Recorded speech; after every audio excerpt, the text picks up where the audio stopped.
What's up, everybody? Grant Wise here, jumping in live. Welcome to the Real Estate University podcast. I'm here with a very, very special guest today. I got my good friend and just a guy that I look up to when it comes to content and putting stuff out there. I got Mr. Sebastian Rusk on air with us today. So, Sebastian, what's up, man? How's it going? What up, G-Dub? Real Estate U. That name sounds familiar. Yeah, there we go. Somebody help me create that name. I won't mention any names just yet. But well, it's good to finally be on the show. My goodness, I thought I'd never get a phone call about being on the show. Yeah, we figured it was time. Yeah. Sebastian is a digital storyteller, which is very unique and very interesting. We're going to go into that. He owns a content-based marketing agency in Miami, helps real estate agents create show content, helps attorneys, helps mortgage officers, is very familiar with the real estate and finance space. And today he's going to talk to us a little bit about show content and podcasts and videos and those types of things that you guys could be doing. And I'm going to add a little bit of my flavor when it comes to combining paid advertisements through Facebook ads with show content. I'm going to talk to you about how that dramatically changed the results we were getting in our business and what we're seeing in other real estate agents, mortgage officer, title agents, basically anybody's business right now. So, Sebastian, why don't you tell everybody about yourselves, man? Who are you? I met you back when I was just really starting to get my feet wet in the internet marketing world. I go to this big show, February 2014. It was Traffic and Conversion Summit, San Diego, California.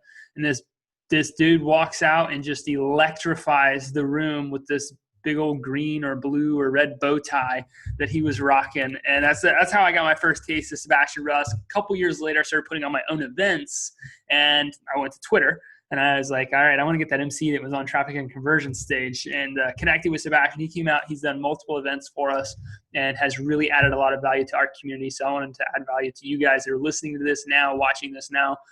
So that's how I met you, man. But what's the backstory? How did you get into all this stuff? Why does social media suck? Why do podcasts suck? Why do all these things suck? It definitely sucks if you don't know what you're doing. So, yes. Crazy story how you and I connected, but that's the nature of the business of being a professional event MC is that the ripple effect after other events on. I didn't get a chance to meet you, but I saw you on stage, and I've got an event coming up, so I need you. So it's really cool how we were able to connect, but also strike up a good friendship and also a business relationship too, and work on a few different projects. So my story began back in 2010 when the bubble popped and the market crashed, right? So it wasn't rainbows and butterflies. Everyone's buying and selling homes in a very thriving market like we're experiencing today. It was, in fact, very, very dark and trying time. So I had a marketing company for realtors and mortgage companies in Southern California, and that clearly went away in 2008. I found myself moving back to Miami with a duffel bag and my daughter and telling myself, well, I guess this is where chapter 2 begins. It took me a couple of years to really wrap my head around what I wanted to do next. I had been in the social media space since 2004, which essentially makes me a pioneer because I was there in the LinkedIn were the first guys on the block. And then quickly after that, MySpace came. And then, of course, Facebook to follow and revolutionize the digital landscape as we saw it. So it took me a while to figure out what I wanted to do, but also 2008, 2010, not exactly the best time to start a business. Not the best time to do anything at all. And if I'm being frank, from 2008 to 2010, I just sucked my thumb and felt sorry for myself and wondered, how did I go from rags to riches back to rags, and how do I get back to where I need to be? So in 2010, I just woke up, had this Anthony Robbins, just out of my way, enough, let's go. And in fact, had a friend introduced me to somebody that travels with Tony on his core team. And I wanted to go to Unleash the Power Within, Walk on Fire, really wake this giant up. Never ended up going to UPW that year, but I did get introduced to my friend that worked with Tony. And she said, what are you going to do next? Like, we met for a drink, and I said, I really don't know. She goes, what do you do? And at that point, Grant, my answer was nothing. Like I don't do anything. Like I used to do some cool stuff in California, but now I do nothing because I'm figuring it out. And I got really frustrated with that answer. I'm doing nothing. I'm pretty much just a degenerate to society. I have no job. I just lost it all, and I feel sorry for myself all day. I said, I'm better than that. She said, well, you're really good at this social media thing, and you showed me that video that you shot with your laptop earlier this week about doing direct marketing for debt consolidation and credit card consolidation companies. Why don't you start a YouTube channel? Like, and I think you'd have like 1 million followers. And I'm like, well, there is a lot of buzz around social media. She goes, there's a lot of buzz around social media. And if you had like a TV show, so as she's speaking these words out, I'm conceptualizing in my head, social buzz TV. Hey, social buzz TV, that works. It'll be a YouTube channel where I'm going to educate people about my advantage was that I knew more than most, and I still think that I do. Not as a know-it-all, but I know more than the average Joe knows about social media and how it works into their existing infrastructure of marketing, right? So I said, if I lead with education, then I'll at least get people's interest, and then from there, maybe we can move into, hey, I'll set up your Facebook page or Twitter account. So I immediately came up with the logo, which is still the Social Buzz TV logo today. I had a logo. I had no card, no money. I had a bus pass, and I had an awesome skateboard, superb means of transportation. So I began to just play the part, Grant. I'd show up at your networking event, and I'd say, hey, Grant, I got this flip cam here that I'm going to put together a video recap of your event. Just let me into your event for free, and I'm going to give you the video for free. You just tell everybody about me. And you're like, is this real? Okay, dude, sure, come on. And I quickly learned they always let a guy with a bow tie and a camera in pretty much anywhere. So I started to do go to these networking events, do these recap videos, but then I quickly thought, well, how hard are these networking events? So I'd go to Fleming's around the corner here, and I'd say, hey, listen, on Monday night, I want to bring 30 to 50 people here that you don't know, and I want you to offer a free cocktail. This is Miami. Nobody has one drink. And then pass around appetizers, and my people will meet your people, and it'll be a slower night for you too, a Monday, Tuesday night. So they bit, and then when it worked at Fleming's, then the event person from Morton's would call. Then from Morton's was Seasons 52, and I thought, well, I'm really onto something. Well, people would show up and say, hey, listen, I own a company called Grant Wise. Can I be a sponsor? How much is that? And I'm like, $250. That's so I quit.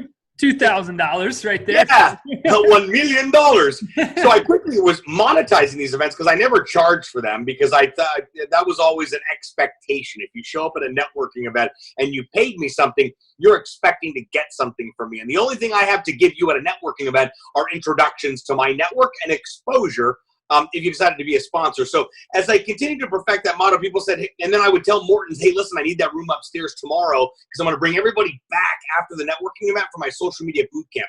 And I'd run a boot camp for 3 hours. They'd stick around for lunch. They'd give them a set menu. Morton's was happy because people were there eating in their restaurant. They were there the night before drinking in their restaurant, and they're meeting a new audience. So that model really helped me monetize what I was doing with Social Buzz TV, because for the first year, I didn't make any money. Like 2010 to 2011 was zero cash. And then people said, hey, I've been to your networking event. I've been to your boot camp. Maybe you can help me with my social media. And that's where the lights went on, and I decided to open the agency in November of 2011. So I really reverse engineered starting an agency really from nothing. And I didn't want to find any investor money. I knew I could sell the business off the ground, which is precisely what I did. It's been a longer journey, significantly longer journey. But I firmly also believe that when you're building a brand, you're also simultaneously building the character within yourself that you need to be able to execute on that brand and do something that actually matters. I didn't realize that until 8 years into the game. In fact, we celebrated 8 years last week. So I just knew, Grant, that if you make enough noise, someone will come knock on your door. That includes the police after 10 p.m. But I've lived that, because as people started to pay me to set up a Facebook page, I was like, is this real life? Or to create a small video with my flip cam. And then we started being a full service agency where we're just setting up all of your accounts for you, because nobody had a YouTube account, Facebook account back then. setting up the accounts, creating the content, and then my real category of one where I wanted to carve myself out as not just another social media person was that I was giving the small guys the big guy opportunity. I was giving them the opportunity to say, hey, listen, I may be a local dry cleaner or a pizza shop here, but I am in the social media game, and I know it's a marathon.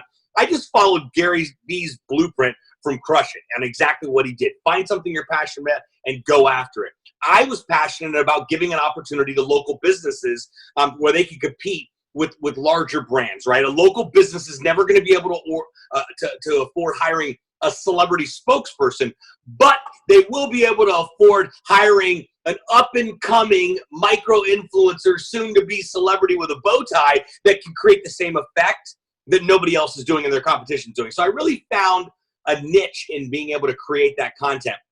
If we fast forward a few years, I quickly learned what I don't like doing too.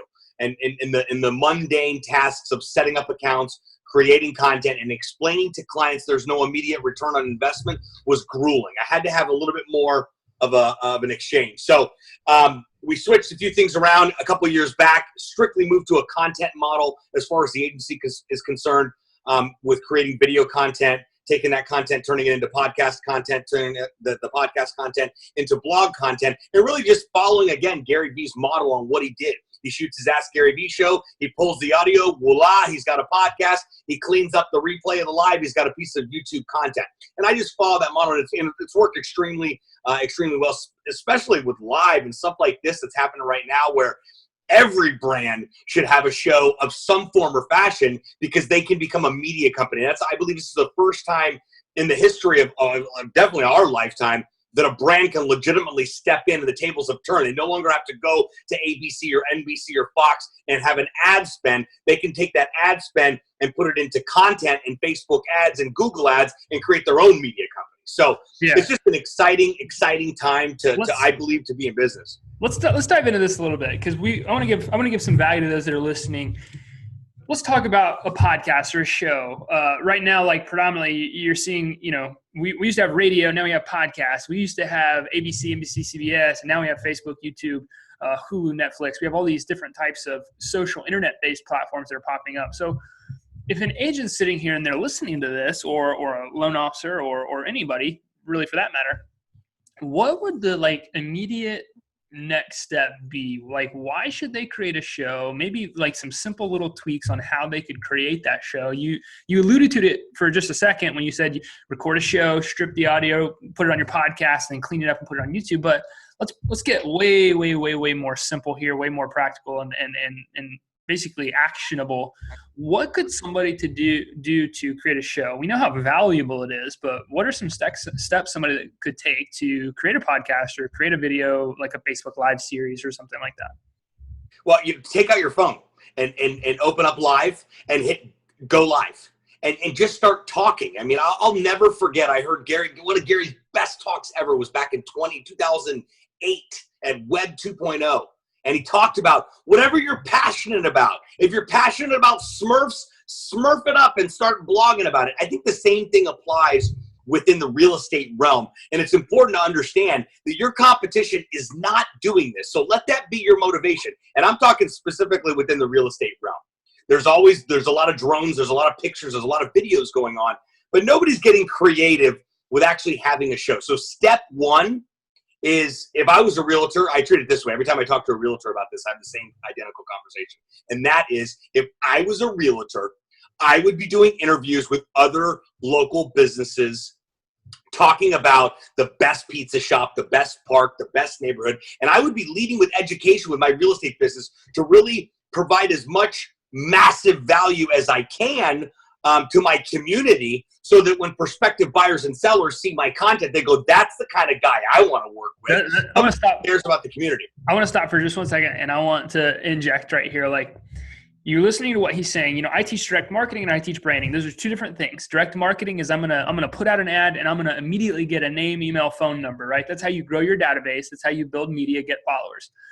Branding is really injecting your face, your name, your mission, your purpose into the community in such a way that people grow to know you, like you, and trust you. Building preeminence, kind of busting through obscurity. When you think about branding, think about companies like Apple, think about companies like Starbucks, think about companies like Google that have these just profound brands that when people think about these products, they develop these associations that they tie themselves to them. Okay. So if you're a real estate agent, I just want to slow down for a second and make sure you didn't miss what he just said. Value. I think you're always asking, how can I add value to my community? Okay. Perfect explanation right here, Sebastian. You just literally go interview the local pizza shop owner. You just go interview the local insurance agent. You just go interview the local mortgage officer. And what you're doing is you're providing education about the community, and you're providing education about the real estate process, and you are helping people understand how to be, basically a citizen of the community. You're teaching them how to be there, where to go. Everybody's always like, I got a guy. Like, you're teaching them who your guys are, who your girls are that can help them, from dry cleaning to painting to insurance to roofing to flooring to cleaning ladies to everything that you could think of. So like, when you're thinking about this and you're thinking like, well, what should I talk about? It's very simple. Just talk about your community. And what I try to teach is like how to record that content and how to just like literally just press the go live button, just like he said. Don't say, I don't have a camera, or I don't have a professional microphone like Grant and Sebastian have right now. I don't have the light kits and I could flip the camera around. You can see my studio I've got set up. Like, I don't have any of that, Grant. That's fine. Because when I got started doing this, I started recording my video content. I had a crappy cell phone. I had a crappy microphone. I didn't even have a microphone because it was in my cell phone. I had an Android at the time. So I had a crappy microphone, and my phone stand that I would set stuff up to record on this little $36 whiteboard that I got was my daughter's princess boxes. Like, don't tell me that you can't do it, because if you really wanted to, you would. But I think it's paramount that you are being seen in your community every single day. Like Sebastian, I've ran Facebook ads without fail for the last 4 years, every single day. And when I travel, it's like, it's just what you said. I got a topic that I don't want to lose here. Hold on one second. But when I travel, I can't go anywhere without somebody saying, I know you're Grant Wise. You help real estate agents do Facebook ads. And what has happened, and I'm going to give you the mic back here in a second, I promise. But what has happened is, since we were kids and we were watching TV, we were being programmed to celebritize what we saw on that TV screen. And so now the TV dynamic has changed. The TV is not ABC, NBC, CBS. The TV is YouTube, it's Facebook, it's Instagram, it's Snapchat, it's these social platforms. And so when people see you on their phones, on their new TV set, what's happening is you're being celebritized. I was talking to an agent yesterday who walked into a gas station, and the cashier says, hey, I know you're that real estate agent from Facebook. Talk me through this. Why does this happen? Why? And obviously I have my opinions on why people need to do this, but like, walk me through this. What's happened for some of your clients? Because I'm sure it's almost like a local celebrity status. Let's talk about this a little bit. Oh, I absolutely turn all of our clients from I don't have enough time, I'm going to be shitty on camera, I'm all the above, to complete absolute rock stars. It is mind-boggling, Grant, and I'm talking like attorneys and people. So, and I'm showing this illustration on, we work with traditional boring businesses. Litigating is boring shit. I don't care what you're doing. However, if you're interviewing, like for instance, we have a title company, one of our larger clients here, and the client's not only a good friend of mine, but just does an incredible job in the space and has a phenomenal reputation and knows everybody and anybody in town.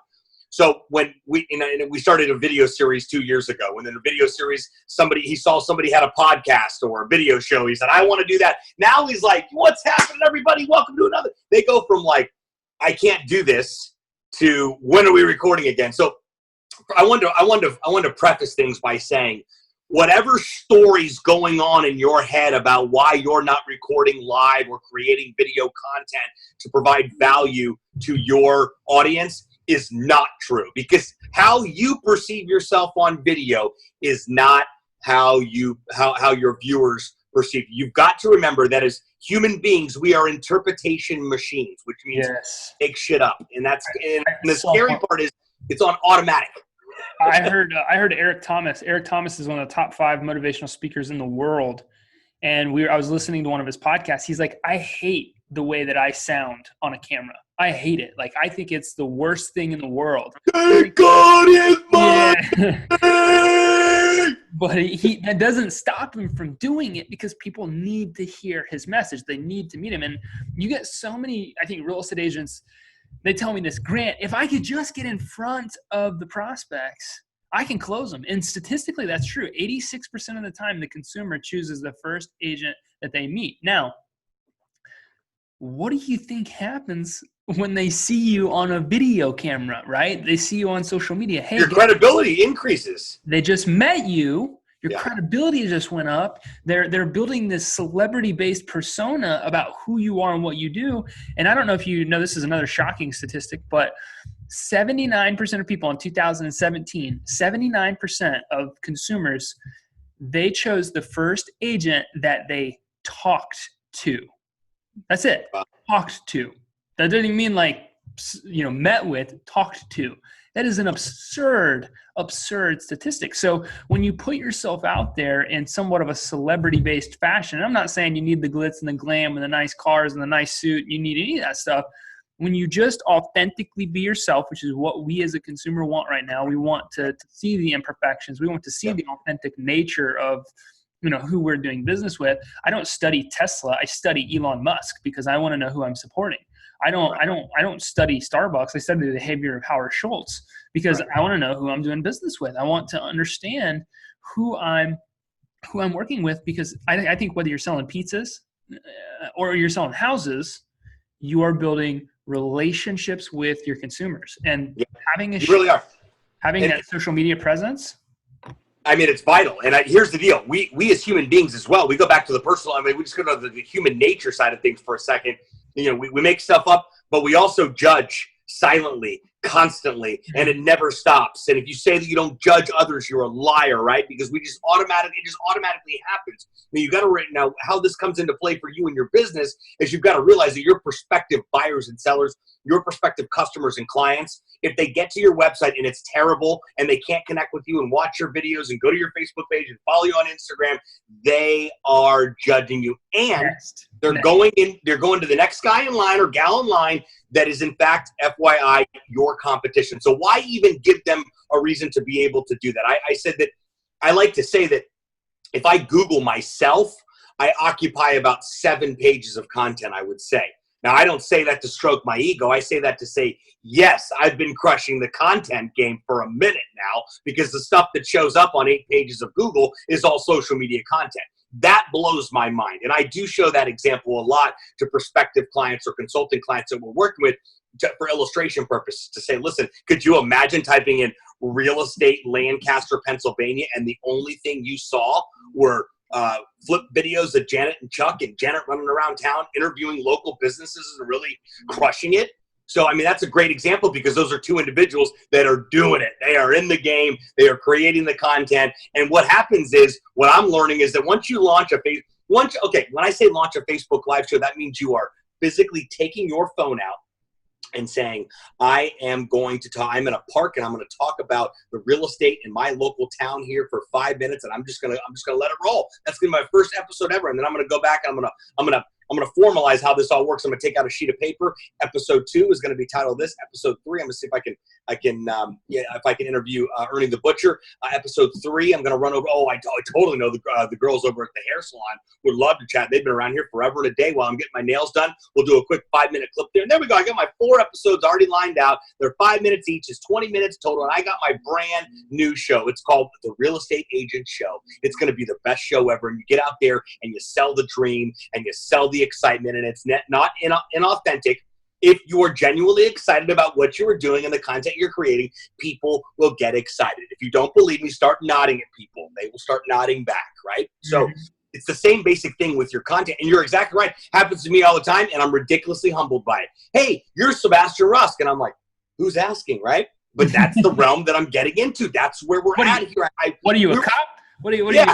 Depends who's asking. I was at a shoot the other day. We've got an autism school that we do a show for, and she wanted to do a show to reach other community leaders and other brands that support the autism cause, because she's growing as a school and they're building another school, etc. Brilliant strategy. So we conceptualized it, launched, so jumped into it. She called me that Monday and said, "Hey, we can't shoot this week because we have the Colgate truck here on Friday, and they're going to be giving kids exams." I go, "What? Perfect. Hello, Colgate. Hello." She goes, "Oh my gosh, I didn't even think about that. Yes, be here at 9:30. Where do we record? On the Colgate truck, right in front of the exam chairs with the Colgate exam ladies and my client talking about the school and Colgate." You think Colgate got excited about that? Yep.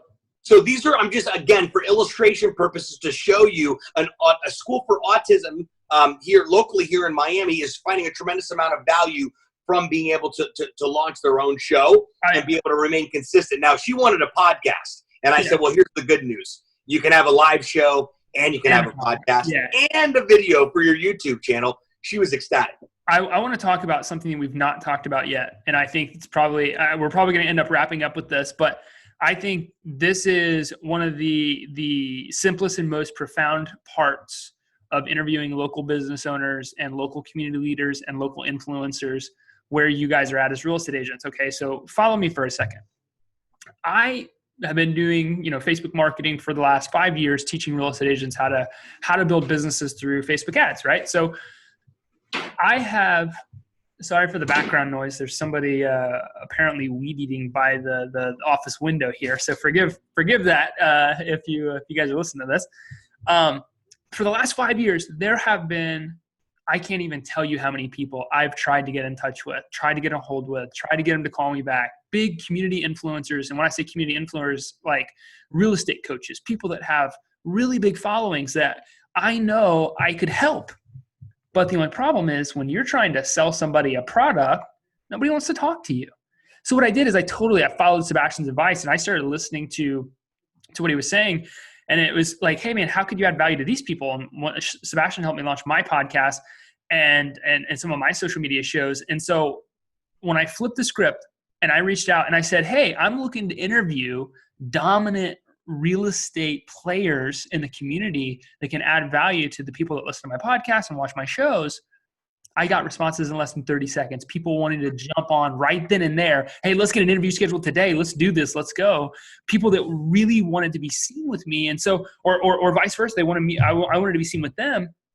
Now, this is what the powerful part of this is. I could never get these people to talk to me until I started interviewing them.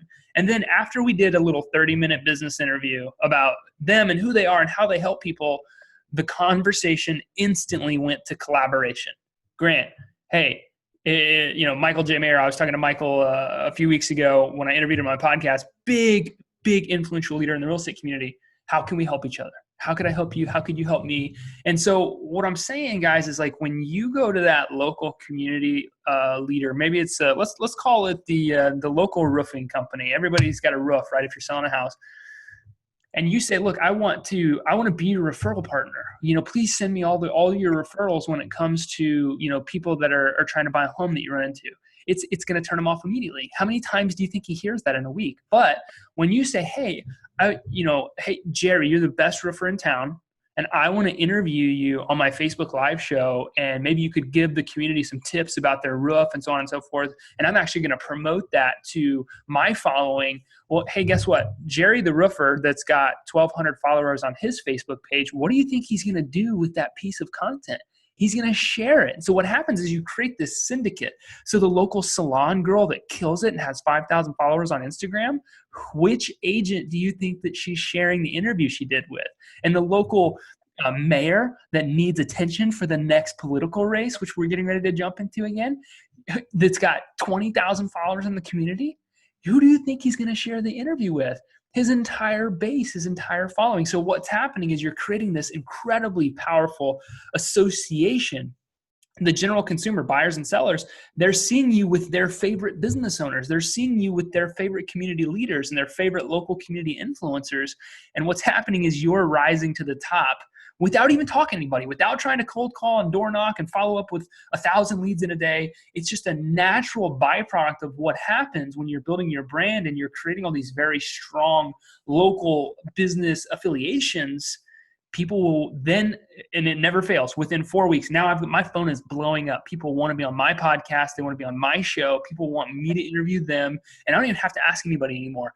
It's so incredible what happens. So what have you seen? I know that you've been in this game for a minute. Talk to me a little bit about the power of leveraging local business relationships. I tell people all the time, look, relationships have taken me places. Facebook ads never will. But Facebook created a lot of those relationships. So talk to me about what you've seen with relationships and the power of association and being seen with other big brands in the community. And the Colgate thing, that sprung the topic in my mind, but it's so true. It's so true because Colgate's going to take recognition of that and say, this is brilliant. We need to interview everybody as we do this and syndicate this content. Sure, exactly. And I believe that the show will eventually turn into this is the Stars Autism show brought to you by Colgate. I believe opportunities like that will start to transpire and take place as the show continues to grow and take shape as to what it's doing. But I don't think it's not just the local businesses. It's the bigger fish that we're trying to go. I would never in my wildest dreams be able to call Gary Vaynerchuk a friend had I not hunted him down like the DA looking for child support when I first read Crush It back in 2010. And people were like, Gary, who? And I knew this guy is going to blow up and explode and be the go-to source. I just knew it. So I got to get a hold of the guy, and I pinned down an interview. And that interview spun into me spending an hour with him and having his attention for the past 8 years, which you and I both know is valuable, right? He just did the Agent 2021 event in Miami in the Dolphin Stadium, and then you got to do like a 30-minute private interview with him, which was... Oh, we hung out all day. No, I emailed him and said, hey, you'll be in town. I'd love to be there with Social Buzz, and I'll bring the crew and cover the day. And there wasn't a ton of media. It was a lot of local media, not local news media. We just we hung out all day. My only disappointment was that the sound guy introduced him, and I was walking downstairs. We were walking downstairs. He's like, I'm gonna go deliver my keynote, and I didn't walk all the way to the stage with him because I would have just asked him. But anyway, we're in talks right now. It looks like hopefully Agent 2021 in 2019. The bow tie will be making an appearance if all goes well. But that relationship started because I read his book. I emailed him because he gave his email out in every chapter. But I continued to grow that relationship. Now, this concept and strategy really started to land was I got a phone call a couple months ago from a guy I'm in BNI with that owns a sales training company. And he said, I want to start a podcast because I want to interview local CEOs that I can't get in front of, and I want them to discuss their biggest challenges with sales in 2018.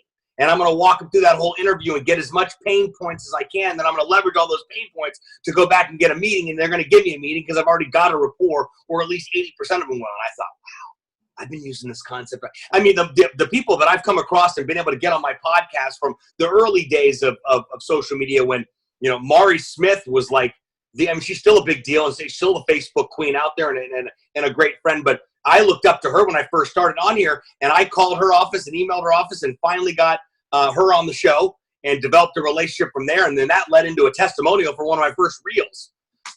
Ran into Marie Forleo in the elevator at Traffic and Conversions a couple years ago.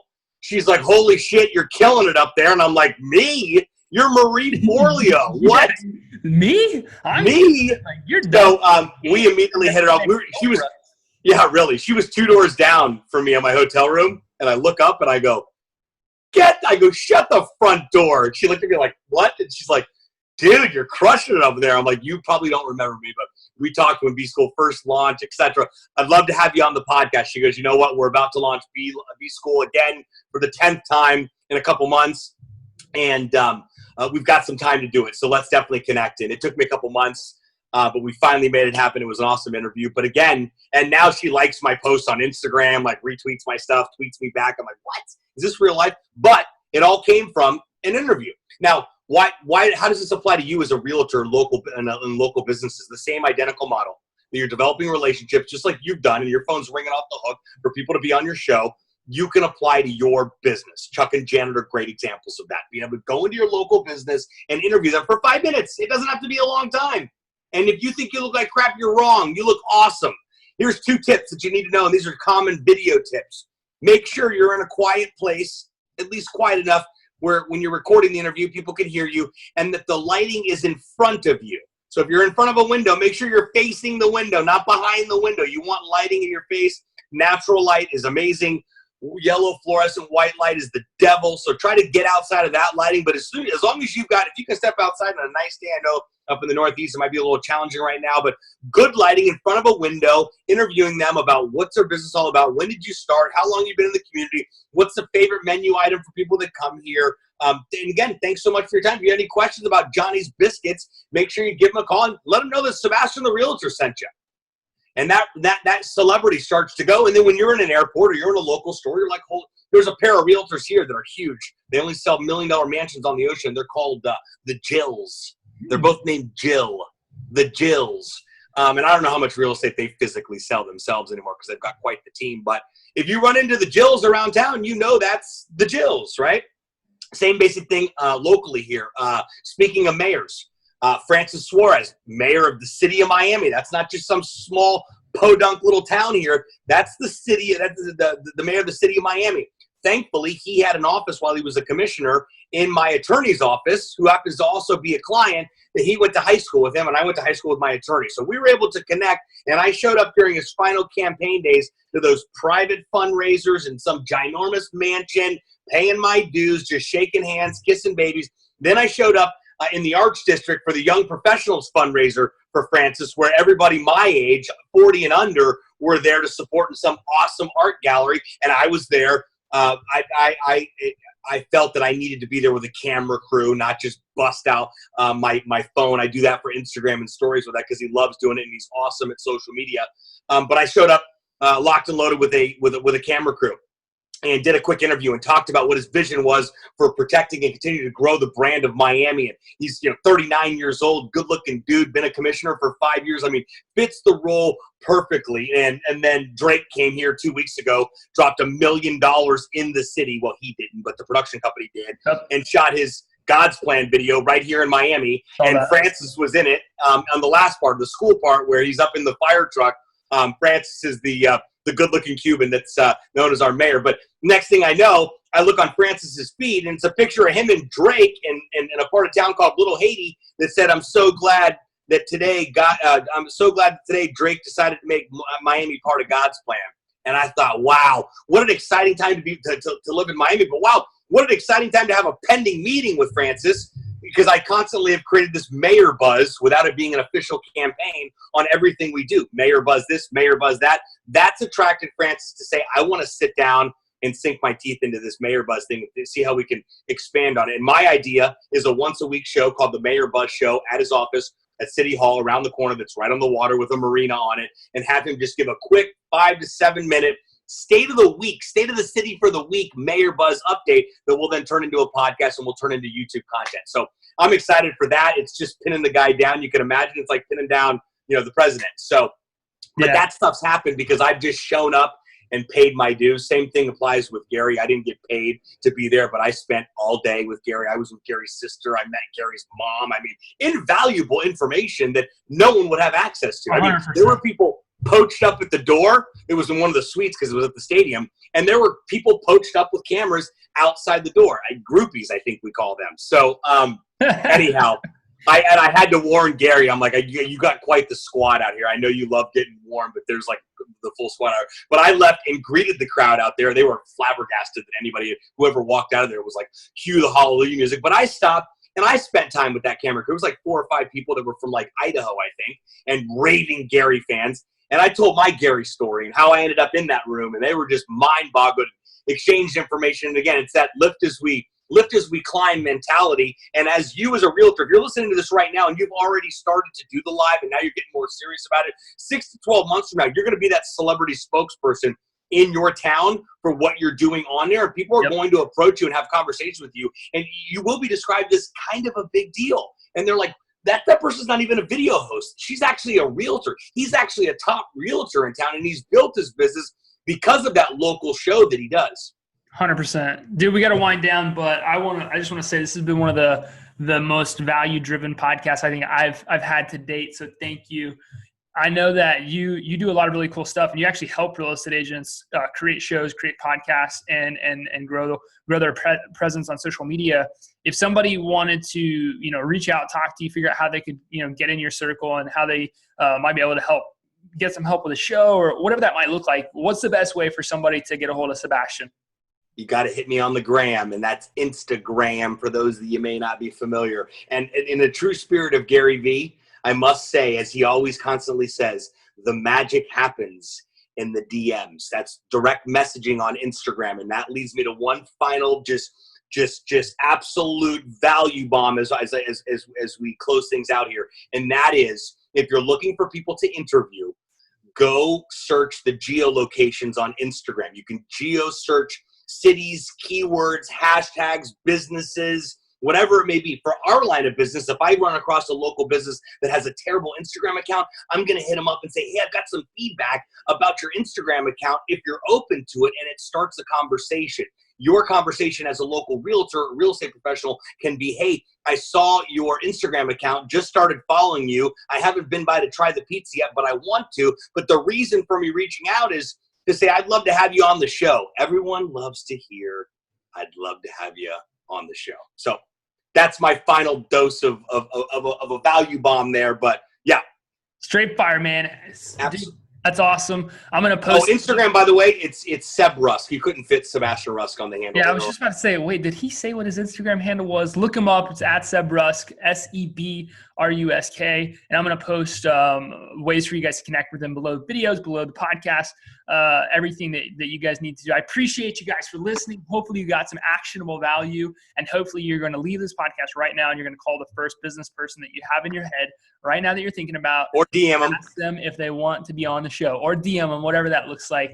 Guys, thanks for tuning into the Real Estate University podcast. I cannot wait to see you or talk to you on the next episode. Thanks, guys. Peace.